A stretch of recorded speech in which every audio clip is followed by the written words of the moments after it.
It saddens me to say this, but how can you class yourself as a gun dog trainer if you don't shoot over dogs?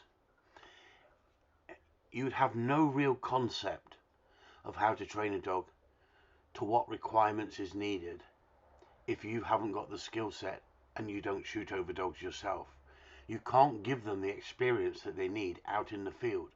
You can train them in the backyard. You can train them on the park. You can train them to sit, stay, come in. But the real temptation is when you put a gun dog under temptation. Then you see whether you get a breakdown in your training.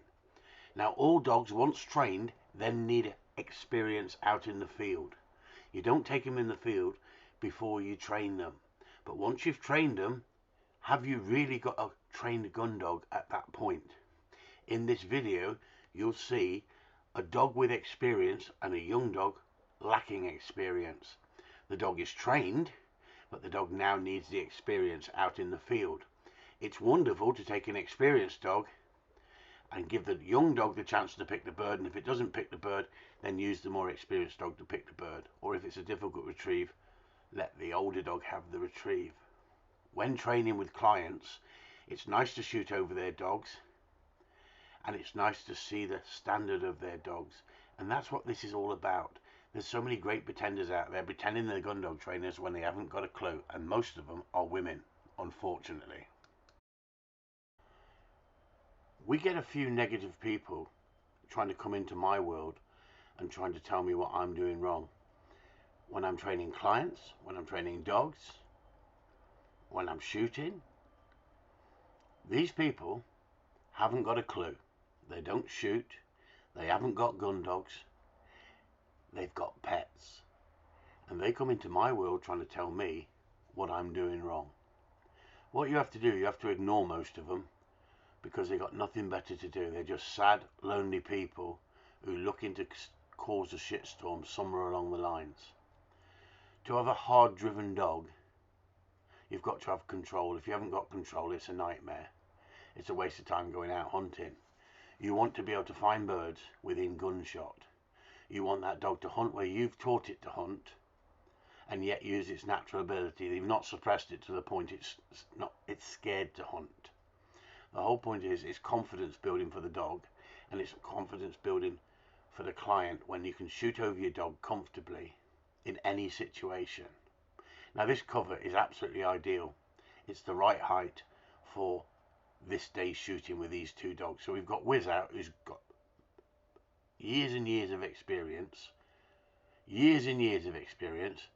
and then we've got, I should have killed that.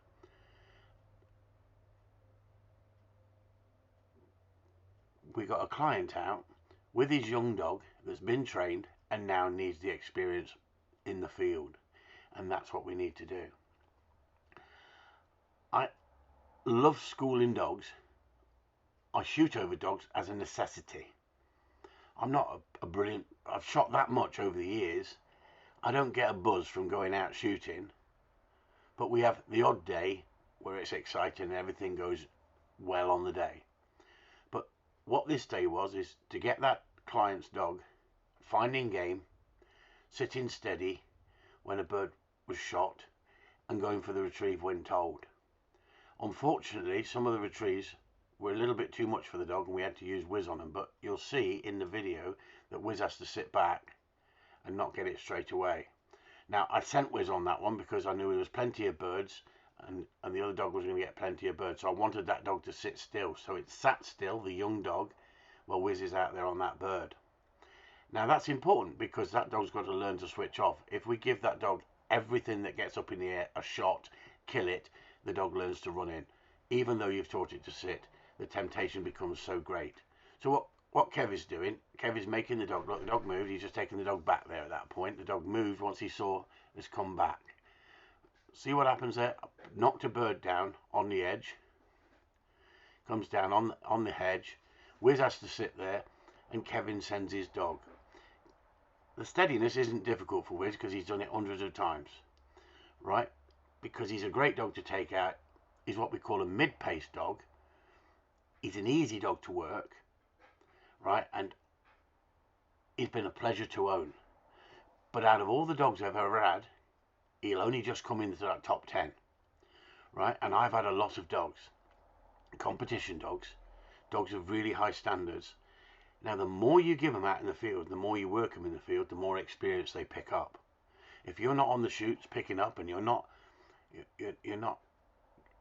beating on the shoots, the dog's not gaining the experience that he gained day in, day out by doing that. But you can do too much of that, because the dog is doing a job for the keeper, and if you're running a competition dog, you've got to keep it a little bit sharper, more driven, and more desire.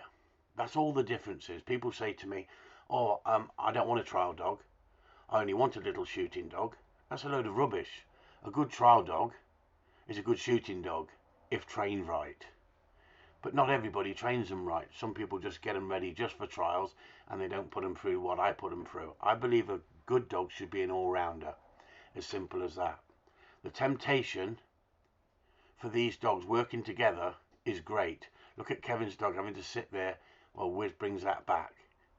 Because it was on the edge, we didn't want to lose it, so we sent Wiz for that one.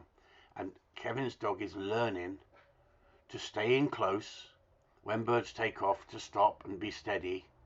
And so although Wiz is doing most of the work because of the experience he's got, Kevin's dog is learning out in the field. These people on the internet mouthing off about the way I train dogs and the way we shouldn't train dogs haven't got a clue, because they don't put them under temptation.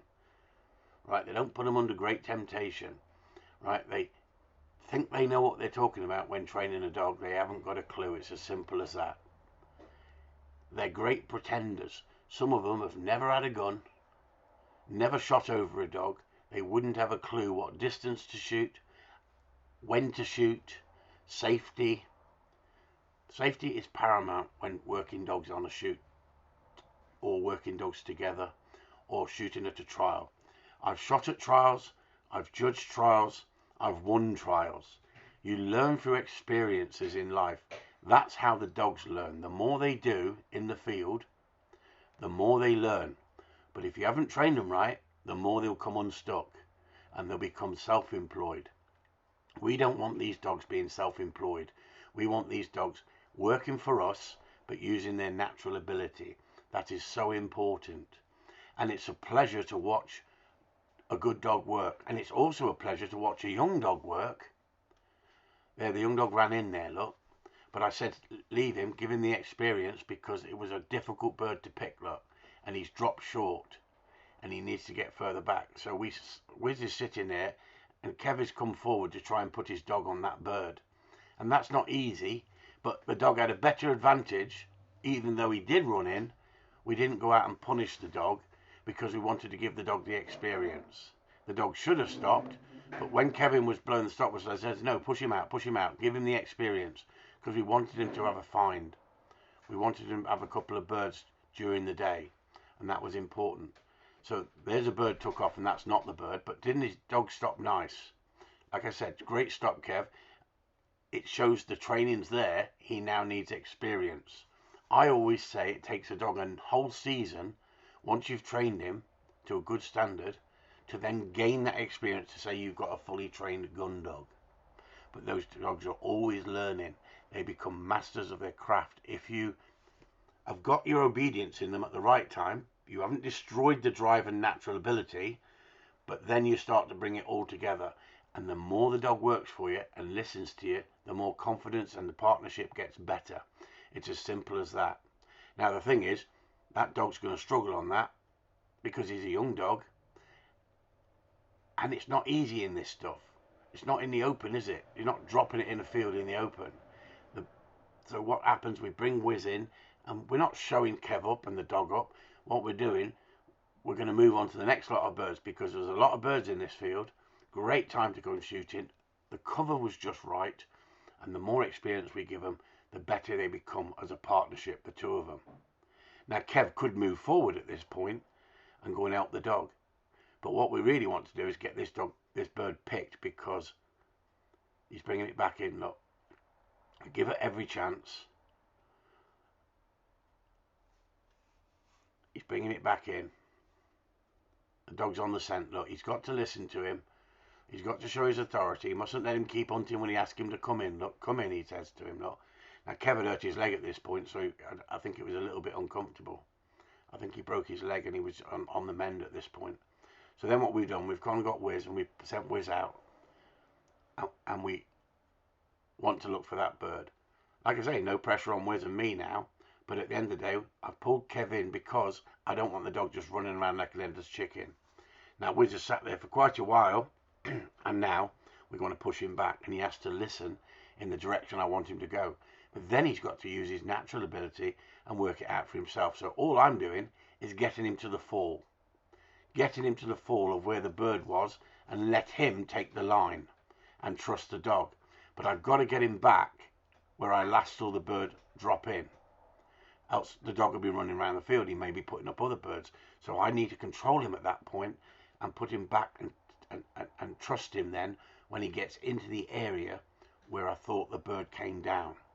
That's why marking ability from yourself as a shooter and marking ability from a dog is really important. But because there was that period of Kev's dog was running all over the place looking for the bird, Wiz just switched off and took his eye off the mark. If I'd sent Wiz straight away, Wiz would have gone out there, no problem at all, got to the fall and worked it out where the bird went and took the line. What Kev's dog did is went out there, didn't quite understand how to take a line at that point because the bird had gone on further on. I could see that the way it was hit. It was wing clipped, not on purpose, but that's why it's so important that we have dogs in the field when we're shooting over dogs, because it's not fair if you wing tip a bird and you can't find it in that sort of cover. That's why it's important that we have dogs to do this job. That bird's come back live. Look, I've got to knock it on the head. That bird was a runner. It was just unfortunate that Kev's dog didn't work it out at that time, but we needed that bird back in the bag. That is so important. So that bird I hit, but it sailed on down to the bottom of the field, and we find it in a second. We've actually come across that bird, but we've got to go looking for it. We just don't leave birds once we've shot them. We have to make a really good effort to pick those birds. If anything you shoot at, it is etiquette to go looking for that bird. It doesn't matter if it takes you an hour. You go looking for that bird. But I know that bird has come back in and pitched in down the bottom. And we'll get down there in a minute. So I'm just doing the hedge down on purpose to make sure there's nothing on the edge. But we're actually going down to the bottom of the field where I saw the bird pitch back in. Now that bird may die down there, or it may tuck in tight, and we need a dog to flush it again to be able to shoot it and kill it, dispatch it properly. That's the whole point. And so it's knowing how to shoot over dogs, when to shoot over dogs, and what to do. Wiz is telling me he's found the bird. Look, that's where it was. Look, he's telling me. I can read my dog. He's telling me there it is, and look, it's going out, it's flying still, but only just. So I knock it on the head. Now Wiz has got to sit there, and we let Kev's dog have a go on it. And it's important that Kev's dog can pick that bird. And this is the sad thing about the situation. If you're not careful, if you don't get the dog down there quickly, a bird could run on, a bird could move. We need that bird picking, right? And while that dog's running around like that and not picking it, right, that bird could move on. Now I've hit that bird hard, and you think, is it dead? Is it not dead? The bird got up and flew down the valley, a long walk. What happens, look, where the cattle is, it actually goes through where the cattle is and down the valley. So we go and pick that one in a minute. There's no point in sending the dogs down through the cattle because we don't want to upset the farmers.